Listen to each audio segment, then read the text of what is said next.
Welcome to the Citizens for Health radio show on Building Fortunes Radio with your hosts Jim Turner and Peter Mingils. Make sure you check us out by clicking on the Citizens for Health radio show link on buildingfortunesradio.com. That's www.buildingfortunesradio.com. Citizens for Health provides over 100,000 supporters with consumer news, action alerts, and opportunities to take action.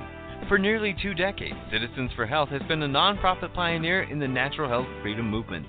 The Citizens for Health Education Foundation offers tools to inform the public of health issues and educate and influence policymakers. Jim Turner is here to spread the word about some of the most interesting topics that can affect your world, from the dangers of mislabeled or dangerous products to the questions and concerns of vaccines. You'll want to listen to Jim as he speaks on behalf of Citizens for Health. And now, on to our show with Jim Turner and Peter Mingils. Take it away, Peter. Hello, everyone. We are here, buildingfortunesradio.com. This is our very special Citizens for Health radio show. So if you go to buildingfortunesradio.com/citizens, you'll be able to hear this as well as previous radio shows that we've done.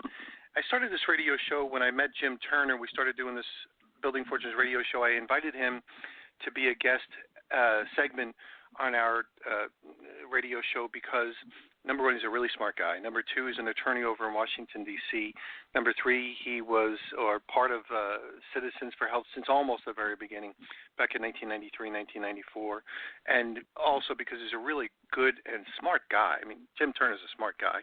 So in addition to all of those things, he's got lots of experiences. And when I invited him to be a guest speaker, I had no idea, of course, of the depth of his knowledge and all the cool things that he has done and continues to do to help people in this country, and probably even worldwide as well. But I cherish the idea that he gets a chance to give us a half an hour or so whenever he's in town on Friday starting at noon Eastern time. So you'll want to check out previous radio shows that we've done, as well as make sure you sign up for citizens.org, their newsletter. So the organization is called Citizens for Health. The website is citizens.org. That's citizens.org. Sign up for the newsletter so you get the action alerts. I know it's made a huge difference. I'm sincere, a huge difference in my life, even personally, as I've taken action on some of the things that we've referenced, and he's helped expand my mind. So I think I got wiser or smarter in certain areas, and I certainly have plenty of things to learn along many categories. And Jim Turner, thanks for being here on Building Fortunes Radio.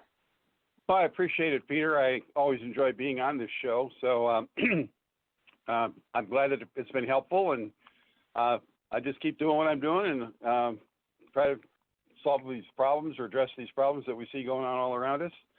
What do we want to talk about today? And I'm so glad you do, because if it wasn't for people like you, people like me who just kind of like, we're busy doing other stuff, we never get a chance to identify and do stuff and maybe have your organization take action. So that's even more, more on top of my mind than ever before. So we have a couple of topics you wanted to bring up. Potentially we might be able to run across all of them, or we might run out of time. But there was vaccines, you said, in California, 5G, and then maybe a little bit of homeopathy. So you can pick whichever one you want, but I'm interested in hearing about all of them. Well, let's just take a little survey of vaccines in California. A new bill passed the California Senate since our last show, in which they are going to severely restrict medical exemptions to vaccines. And so let's just set the context to remind everybody that the country is right now in the grip of a kind of mandate hysteria. Somehow the drug industry and the government have gotten it in their minds that they can tell people what to do about vaccines, and of course they all have it in their mind to tell people what to do quite often. But in this particular instance, they're going around violating all of the informed choice laws, which are actually written into the vaccine laws, which say that everybody who provides a vaccination to any individual, child, adult, or otherwise, has to provide a whole set of information about both the risks and the benefits of the vaccines. And right there, you learn a very important fact, which is that vaccines do in fact have risks. But out there in California, I think they actually just made a mistake, because California did not have a religious exemption. They only had a conscientious or philosophical objection. if you did not believe that you wanted to take a vaccine, you could say, I don't want to do that. That was the law since 1961 in California when the Sabin oral vaccines for polio were introduced. So the state managed to survive between 61 and 2015 just fine. At something in the neighborhood of 94% of the children in California were vaccinated. But for some reason, they decided to eliminate, and they're trying to do this all across the country, all philosophical exemptions. They're working on that. And they eliminated it in California, but in every other state where they tried to eliminate a philosophical exemption, there was a religious exemption. And in California, they eliminated it completely. So there were only medical exemptions.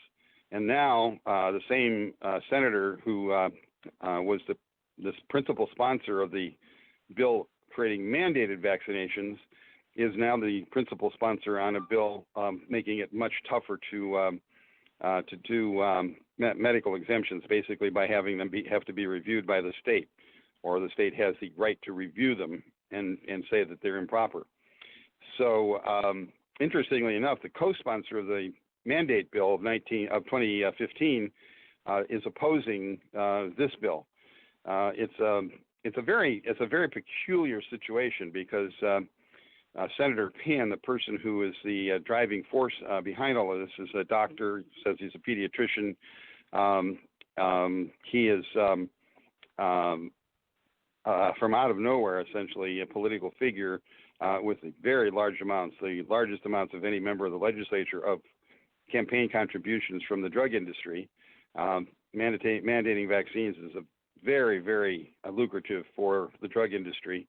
They mandated the vaccines, and they've continuously taken any situation about potential communicable disease and blown it up in the press. We're talking about measles. Measles is a very interesting situation because, for example, if you have circulating antibodies to the measles, a very, very small number of children who are vaccinated when they have circulating measles antibodies die. They get a 100% fatal disease called subacute sclerosing panencephalitis and die. I proposed many, many years ago that given that reality, probably every kid should have their measles titers measured prior to getting the vaccine, because even if it's one child, it seems it would be worth it to just make sure that nobody's going to be harmed. Also, it's interesting that measles, which is generally not that serious a disease in general, the live measles gives a lifetime immunity. The measles vaccine does not, and so at some point later in life, you may need to have some more vaccination or immunity-inducing approach if you take the vaccine as a child. In addition, there are many different strains of the measles vaccine that are used. Different manufacturers use different strains. In addition to that, there are some indications that some of the measles that's being reported as measles is at something between maybe 5% up to some, in one instance, 40%, are actually traceable to the by DNA to the vaccine and not to the wild measles. So that the idea that these are really a simple yes/no issue is just not an accurate way of displaying the whole story. And that's why Citizens for Health and many other consumer groups are really sticking very closely to the argument that informed choice, as required in the law, is what should be the policy. California's efforts to pass legislation taking away informed choice, we believe, are against the law legislatively. That's against the law passed by Congress. That law passed by Congress is the Childhood Vaccination Act, from which all of this flows. But we believe it's against the law, and we believe also it's against the Constitution. So I imagine that there will be some lawsuits unfolding, particularly if this second attack on choice goes through in the state assembly, which is going to be up sometime in the next couple of, probably next few weeks. And it's a very interesting example of the way that the government industry complex, the triangle that causes all these problems in many other areas has caused them here in this health area. It's a classic case study of how individuals in the public who are consumers are ignored almost entirely when a corporate interest decides to make money and get the legislature to do its dirty work in making that money flow to them. So this is an issue that I think is not going to go away. Pretty much something in the neighborhood of 30 other states have legislation following California's, and unless and until there's a ruling by a court that says that the legislative, either or both, that the legislative requirements of the Federal Vaccine Act have to be engaged at the state level, and as I say, and or the Constitution prohibition against protection of fundamental human rights is followed by the court, one or both of those. Until that's done, every state every year is going to have this fight. So just an important update as to what's happening there, and we'll let you know over the weeks as it goes on, and important for anyone who's interested in the vaccine issue to know this is what's happening. Excellent information, and maybe on another radio show you can kind of walk us through the mechanics behind the way these politicians are, twisted in whichever direction they're twisted in by the drug companies, which I believe I've heard the drug companies pay more towards lobbyists and contributions than probably any other industry, and maybe many other industries combined. So if you just watch where the money flows, you can usually figure out what twists these politicians. Because previously, I guess, to be reelected, they had to do what? They had to get on the phone and maybe make some phone calls or belittle themselves and go out there and actually try to raise funds themselves. That's hard work.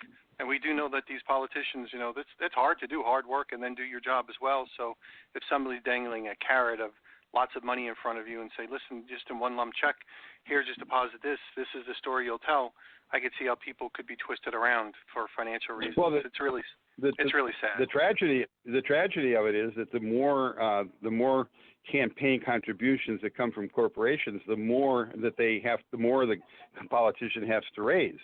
And so even though he gets a big check, he's got to go get another big check because his opponent's got a big check too.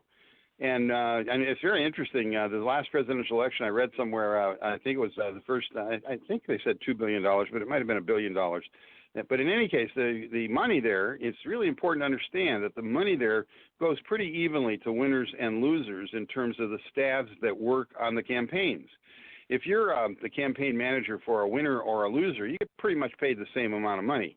Of course, the winner will get, more political perks and so forth. But in terms of the cash flow of politics, the business of running political stuff, winning and losing is not what decides your daily pay. And so the more that you can cause the other team to get money, the more money your team will get, and the professional campaign apparatus, all of the different, press secretaries and pollsters and campaign managers and so forth, the more they can get money into the system, the more they get paid, and they have a vested interest when they're opposed to each other. Republicans and Democrats, who are campaign professionals, have a vested interest in helping each other create the need for more money for each of their campaigns, and so you're kind of in a death cycle of continuous raising of the money, spending it, creating more controversy that raises even more money, and then you spend that and use that to create even more controversy and so forth. And it's in that campaign financing framework is one of the reasons we have such polarized politics today. It's unbelievable. Thanks for adding that in. Okay, there was another topic you wanted to mention, the topic of I don't know if I should squeeze this in at all, but Alan Phillips is the gentleman who's the personal exemption attorney over in the United States, and he's in North Carolina, which I think is where most of the vaccines are actually made, and they're putting him through the mills, whether he's an attorney or whether he's a vaccine attorney, I'm not really sure, but that's probably something worth mentioning in there as well, and they're silencing him pretty well. He's in jail for the next 30 days because of some of the issues that he's not willing to give up his client's files, and that's another whole conversation that you can check in on. But let's go back to 5G. I guess we can do. Oh, actually, let's stay on 5G. Well, I just want to say regarding. Well, before you go to that, let's just regard Alan Phillips. I mean, it's absolutely atrocious what they're doing with Alan Phillips. I don't know what the details of what it is that they're making as a detail for causing this to happen, and I don't know what the dynamic of the whole situation is. But it is very bad when attorneys representing controversial individuals end up under siege by the regulators of attorneys, and it's something that everyone should be very concerned about and figure out ways that Alan can be helped. I've talked to him a few times, given him some pointers, but it's very difficult to figure out exactly what's going on there. It's a highly politicized situation there in the state of North Carolina. So just underscore that this is not a good trend, and I would expect that, to the extent that Alan is put under pressure like this, I would imagine other lawyers will start to face the same problem. Yeah, it's kind of interesting. We won't go too much into it, but there was a complaint, just for those people listening in, there was a complaint allegedly made against him that he was practicing law outside of the state that he's licensed in North Carolina. And he basically, they went through an investigation, and they found that, nope, there was no complaint by independent people as well as the North Carolina bar. And Alan got kind of pissed, and he said, well, what was the specific, complaint? Where was I specifically? And they said, well, we don't really know. And he complained about that. You guys had a witch hunt against me. I'm using my words. You guys had a witch hunt against me, and that's not right. And so he complained about the bar. Well, the North Carolina bar got pissed and said, well, then send us all your records and we'll find something. And he said, you can't do that. And now they actually filed a lawsuit against him for sending in all his records. So now this becomes kind of personal. So now everybody at this point can say, well, this can happen to me too. So here's the part that it can happen to me. They say, send me all your records. He said, no, I shouldn't because of whatever. And they say, we're going to put you in jail. So if I said to anybody listening in and I used your name, send me all your records, and you said no, I'd say, okay, well, let's get in front of a judge, and the judge would say, well, send Peter, send the records in, and you would be put in jail if you didn't, just as a lesson to kind of say we're serious. And then the next day you say, okay, I'll send you something. So you sent them something you thought was appropriate, and then they said, no, that's not enough. Put you in jail again for 2 days. And then it's like, well, what do you want? Like, what else do you want? So you send 1,000 pages of records accumulatively, and they still say that's not enough. And then they put you in jail for 30 days. So now you're in jail for 30 days situation. So the North Carolina bar isn't sending him specific instructions of what specifically you want, or they're asking him to break his client's privileges. And they're just basically torturing the poor gentleman. And it's a shame because he did a lot of work for free. So he's not a high-powered attorney like a Michael Avenatti or some of those other types of people. He's just a regular guy doing a regular thing, and they're just putting him through the ringer. So it's a tragedy. But let's move, and there's tons of tragedies out there, but this is a real sensitive one because it has to do with vaccines too, relative to this, I'm sure, over in North Carolina. So when you silence one guy that does so many things for vaccines, you silence a whole bunch of other people that do a lot of things for vaccines as well. So that's where the tie-in comes in, Jim, relative to this for our Building Fortunes radio listening audience. Okay, so let's talk. You can comment on that and then jump into 5G. Well, I as I say, I don't know the details of what's happening, but I do know that whenever an attorney is being attacked, particularly who has been representing controversial clients, that's a bad sign for the system. Generally speaking, bars that I'm familiar with, they do have systems for assisting attorneys that have real problems, sorting it out, helping them work their way through it. When a situation like this happens, it's a breakdown not only of whoever the individual attorney is, but also of the whole system of regulation of attorneys. You know, when Abraham Lincoln was a lawyer, they didn't do this sort of thing. When you were a lawyer, when you were Abraham Lincoln, you just hung up a shingle, you went out and you practiced law, and the community accepted you on the basis of how well you did in your law practice. And that there were reasons why they didn't want to have people interfering in the regulation of attorneys, because it's a very tricky problem when attorneys represent controversial cases. One of the things that the people who are on the side of the controversy, the people who are creating the controversy, have the political tool of getting an attorney disciplined in order to quiet him. And on the surface, that's what's happening to in the North Carolina case.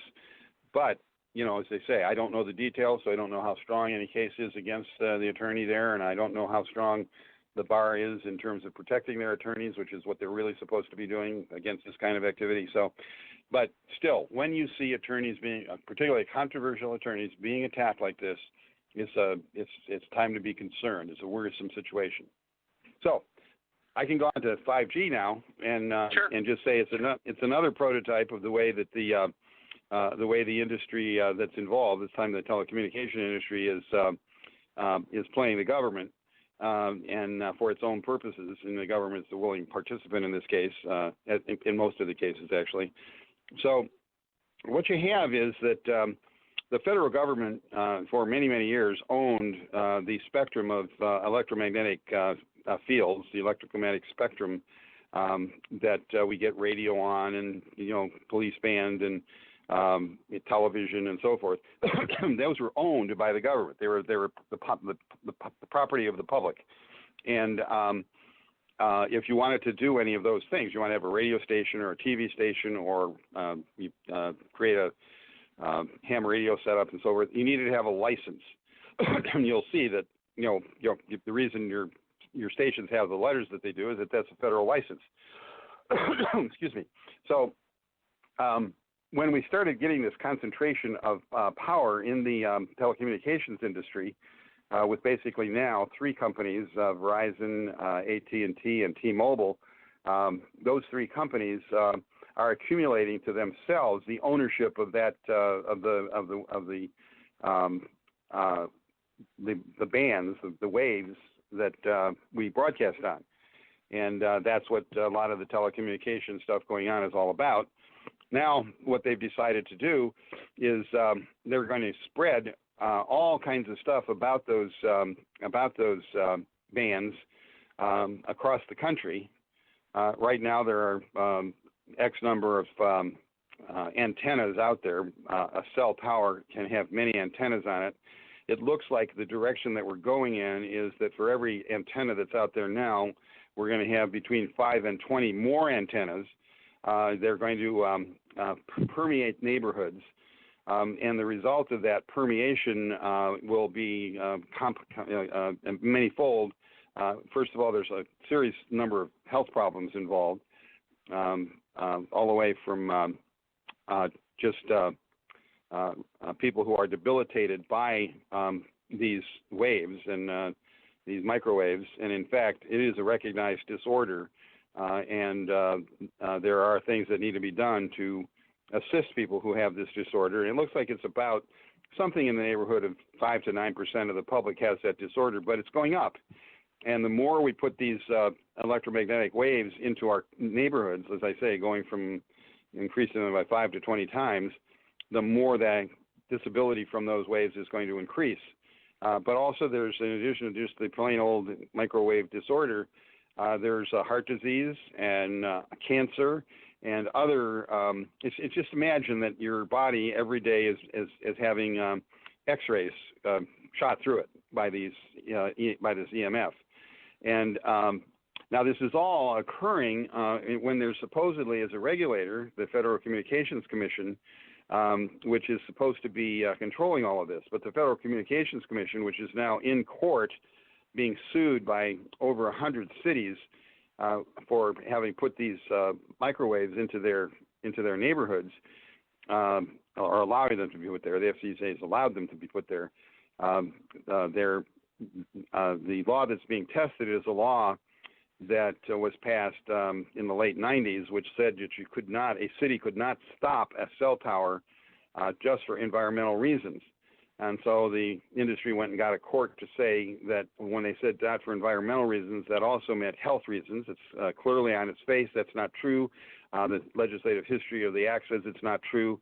But there's this one court, appeals court, that said it was true.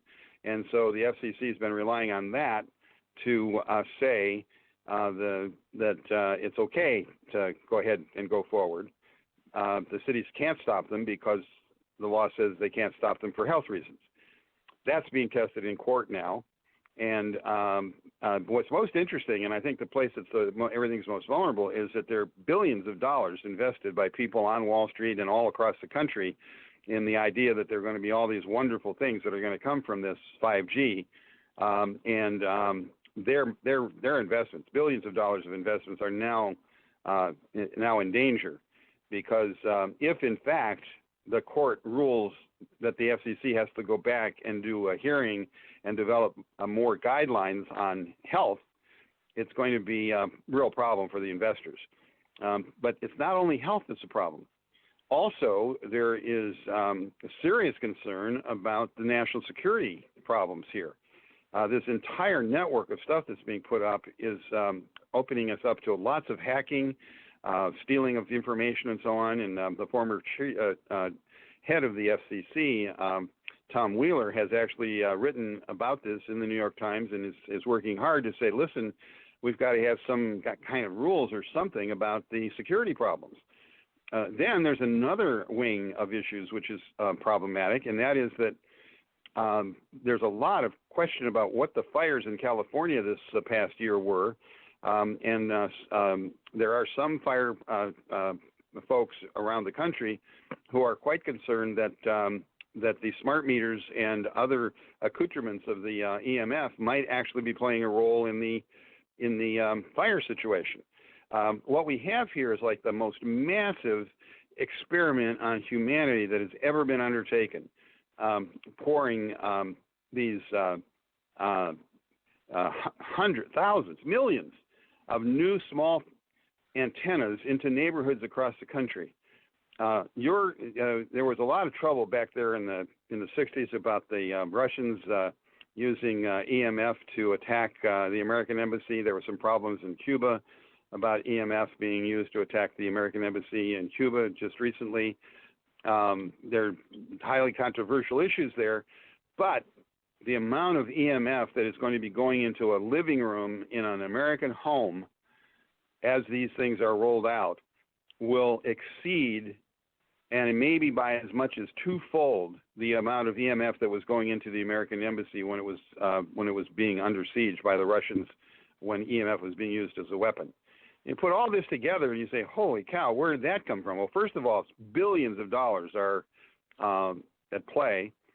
Secondly, the FCC has been having auctioning off the unsold part, the still owned part, the still federally owned part of the EMF spectrum. They've been auctioning it off to AT&T, Verizon, and T-Mobile in the last few months.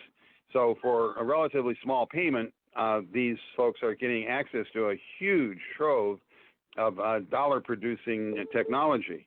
And if they can produce that technology, they can get hold of it and then produce all the pieces that need to be produced for it, they will be rolling in dough, and their stockholders will be really excited.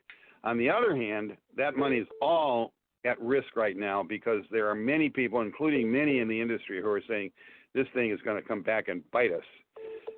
But you can see that the businesses and the government and so forth are once again working hard to squeeze money out of the consumer and do it in a way that puts the consumer physically at risk. It puts them at risk in terms of the potential of hacking and interference by foreign interests that don't have our interest at heart, even perhaps by fires. It's a very, very interesting play of the very kind of thing which has been problematic for so much of our consumer protection and empowerment activities over the last since the Second World War, really. So again, watch out for 5G. It's not something that you should be happy about. It's just a slogan, by the way. It was a slogan made up to cover up all these things that I've just described, and it was a slogan that was made up because 4G, which was the previous generation, had lost its shine on Wall Street. They were not getting the kinds of returns on investment that they wanted in their stock market deals, and so they came up with a new slogan, 5G, and made up all these stories about self-driving cars and all kinds of downloading stuff and so on. The vast majority of things that would be valuable from 5G are totally available with a wired system. You don't need to have a wireless system to do the vast majority of these things. Just for example, if you want to have a movie on your phone when you're walking around, you could download it in seconds in your home before you left. You don't really need to be out there downloading your movie while you're walking around. That's just a silly bauble that means essentially nothing. In fact, you can download movies into your Kindle or your phone or a bunch of other places. You can download a bunch of movies and carry them around with you. When you want to watch them, you can watch them. These are the kind of things that aren't part of the discussion. They're all covered up by, putting a slogan 5G on it and then having everybody run around beating the drum saying it's the best thing since sliced cheese and we all ought to have it. Actually, it's a potentially very, very debilitating technology the way that it's being deployed and used. And that is the wireless use that we're using for things like the downloading of movies when you're walking around. And incidentally, just before anybody worries about it, the GPS system works on a different set of technologies. And again, an example of how you don't need to have the 5G technology to have the ability to navigate. So 5G, watch out for it. Excellent information. Well, we're out of time, but if you want to talk about homeopathy, or we can save it till next week, that's up to you. Let's just save it till next week. I do want to say one thing, and that is that the Citizens for Health website is going to be being worked on maintenance for a couple of days in the next week or so. Just know when you go there, if that happens, just come back and whenever it says come back. But we're getting a lot of traffic. A lot of folks are interested in these issues, and we do send out action alerts so people can actually express their opinion to their representatives or Congress or companies or whatever it is that happens to come up. And we don't burden people with it. We do it judiciously, but it is a place you can get information that's useful. And as I say, for a couple of days in the next week or 10 days, it's going to be being worked on periodically. So if you go there and they say it's being the maintenance is underway, just come back. Well, that's my story for today, Peter. Thank you. So that's citizens.org, citizens.org. Sign up for the newsletter so you get the action alerts, and then we will see you next week. Jim, thanks for everything that you do, and thanks for spending some time. I know you're a busy guy with a full schedule, so thanks for the time that you spend with us when you get a chance to. And I really appreciate it. Thank you very much. You're welcome. Thank you for the opportunity. Yep, and I know you can listen to this on your website as well. So buildingfortunesradio.com/citizens, and it's also in the newsletter. I see it sometimes too. So we'll catch you next time, everyone. Thanks. Okay, great. Thank you very much. Thank you. Bye. You've been listening to the Citizens for Health radio show, brought to you by Citizens for Health on buildingfortunesradio.com with Jim Turner and Peter Mingils. Thanks for listening. For nearly 2 decades, Citizens for Health has been a nonprofit pioneer in the natural health freedom movement. Go to www.citizens.org to learn more, and always listen in to Building Fortunes Radio, where our special host, Jim Turner, shares crucial information about many of the most important issues that affect your world. Citizens for Health provides over 100,000 supporters with consumer news, action alerts, and opportunities to take action. So listen in, get involved, and help spread the word. Be sure to check out the buildingfortunesradio.com website to hear more Citizens for Health segments with Jim Turner and Peter Mingils, and read about what's new on www.citizens.org. It's been our privilege to have you listen in. Jim Turner, Peter, and I want to say thanks for listening. and ask you to go spread the word. Tell a friend, join our newsletter, and go make a difference in your world.